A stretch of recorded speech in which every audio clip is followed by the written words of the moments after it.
Welcome back to Make It Mental, everybody. Here's a look at my almost finished fiberglass RC truck body. This happens to be made specifically for my Redcat Racing short course truck.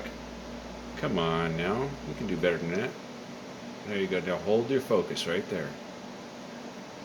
For those of you just joining me for the first time, I first made the body that you're looking at right here at a foam board, the stuff you'd buy for somebody that's school age, or maybe you've made an airplane out of the stuff. You know, it's got a lot of different uses. In it, I end up almost losing the truck. I really almost lost the entire thing. The resin, the fiberglass resin, started eating the foam despite my best efforts trying to seal it and protect it from it. The hood turned out good, the cab turned out good, and the bed turned out good, and the rest was melting. It was just melting, so I had to let it dry. Put some Bondo in different key areas to the best of my ability, sanded it down. I've sanded it and Bondoed it probably about 3 different times now. Now it looks like a truck.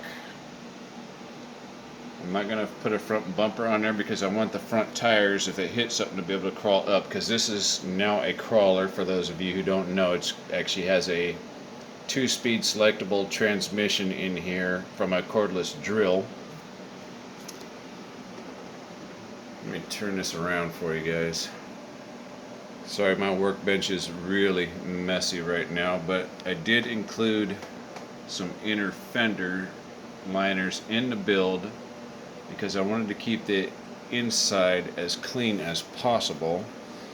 I don't know what the deal is with the mud over here at this place, but it is like the stickiest, nastiest mud I've ever dealt with in my life. So if I ever run into the mud again, hopefully with this body I'll keep it somewhat clean. I think I still need to notch out more for suspension travel on the front ender well, so I probably won't be able to keep it quite as clean. Body posts have to be drilled. They are marked on the bottom side, so it's sitting a little bit high right now, and it's not quite sitting on there exactly right. And plus I can put the original size tires on there to kind of lower it down a little bit more, but the body, once it sit on there correctly, it sits flush at the bottom of the chassis right there. But not bad. I'm quite pleased with a fiberglass body for my very first attempt even using fiberglass for anything. I'd definitely do it again. It takes time, and now that I have learned some things like making contours over sharp edges, don't use fiberglass itself unless you're using a 2-piece mold. Use something softer like an old t-shirt that can conform and bend much more easily over these tighter ridges. The second thing I would do differently is, if I was making this truck, is I would make this wheel arch, fender flare, whatever you want to call it, I'd make it a separate piece and fiberglass it, sand it, then attach it, glue it, and screw it, whatever, however you want to attach it back on there. I'd make that a separate piece.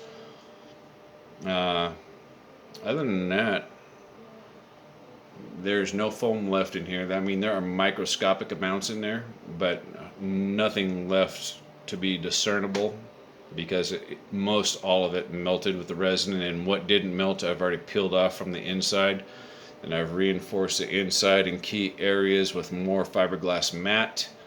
Let it dry. Working with the fiberglass was a little bit tricky at first because I used an old beer can. I cut it in half and I just poured some stuff in there, then put some drops in there, and then I kind of shake it around and mix it around. And it was a hit and miss the first 3 attempts, and I got it down about a quarter of a can to about 15 drops of hardener. That ended up working out perfectly. It takes the can, the fiberglass resin says it takes about 2 hours to dry. In my environment, it's been kind of humid here. That might have something to do with it, but it's actually taking closer to 4 hours. Later on, I'll go through it. I'm going to drill out a couple of holes here for headlights. I got a couple of headlights I could mount in there. They were actually fog lights, but I think I can modify them and make them work. And I ran out of Bondo to be able to do some minor patch stuff, so I'm just going to leave it. I'm going to call it done. I'm going to sand it. This is my first coat of primer. I'm going to sand it with 220, primer it, sand it again with 220. I'm going to do that probably 3 or 4 different times and get it somewhat leveled out.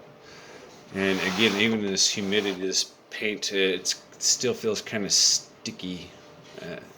So I brought it here into this air-conditioned room to help try and remove some of the humidity. But definitely a worthwhile project if you're looking for a custom truck or a custom car body. I'd start with a truck body first, more easy. You can do the cab separately. And the other thing I would do differently is I'd build the bed out of wood, balsa wood, or even 1/4-inch plywood or MDF first. I'd build it out of that first, then I'd cover it in fiberglass or fiberglass resin, whatever the case may be, because this foam totally deteriorated and messed up a lot. And like I said before, I thought I was going to have to throw this away and start over again, but I was able to recover it with some effort. I mean, a lot of effort.